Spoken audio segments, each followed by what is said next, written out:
And ఎక్కువగా మనం చూస్తే ఫ్యాన్స్ ఒక స్టార్‌ని కలవాలనుకుంటారు. స్టార్స్‌కి ఫ్యాన్స్ ఉంటారు. మరొక స్టారే ఫ్యాన్‌ని ఎలా కలవాలనుకున్నారు? అసలు థాట్ ఎలా వచ్చింది మీకు? To narrate this kind of story we need అలాంటి ఒక స్క్రీన్ ప్లే తీసుకుంటే బాగుంటుంది అనిపించింది. అదంతా కథలో ఒక ఇంట్రెస్టింగ్ ఎలిమెంట్ అనమాట. చూస్తేనే బాగుంటుంది నా ఫీలింగ్. ఫిక్షనలా? Real story? It's fictional story అండి. Fictional story. కానీ మీకు థాట్ రావడమే గ్రేట్. కొంచెం డిప్లొమాటిక్ కూడా.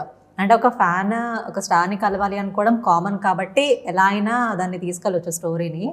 కానీ స్టార్ ఫ్యాన్‌ని కలవాలి అనుకుంటే కన్విన్సింగ్‌గా ఉండాలి కదా స్టోరీ. అవును, ఉంటుంది, డెఫినెట్గా ఉంటుంది. It's biopic of a fan అని చెప్తున్నాం కదా. సో ఇది ఫ్యాన్ స్టోరీ అనమాట, more than the star story. So ఆ ఫ్యాన్ స్టోరీని స్టార్ తెలుసుకోవడమే ఇంట్రెస్టింగ్ ఎలిమెంట్. సో ఎందుకు తెలుసుకుంటారు? అది చూడాలి.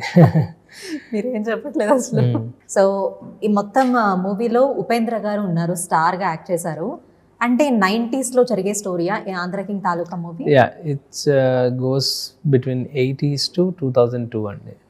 The film starts around 2001 and then it goes back. Upendra garu ఉన్నప్పటి నుంచి రియల్ గా స్టార్ అయినప్పటి నుంచి ఆ స్టోరీ తీసుకుంది అంటే ఆయన క్యారెక్టర్ ఆయన రిజెంబ్లెన్స్ ఆఫ్ ఆయన రియల్ స్టోరీ ఉండదు.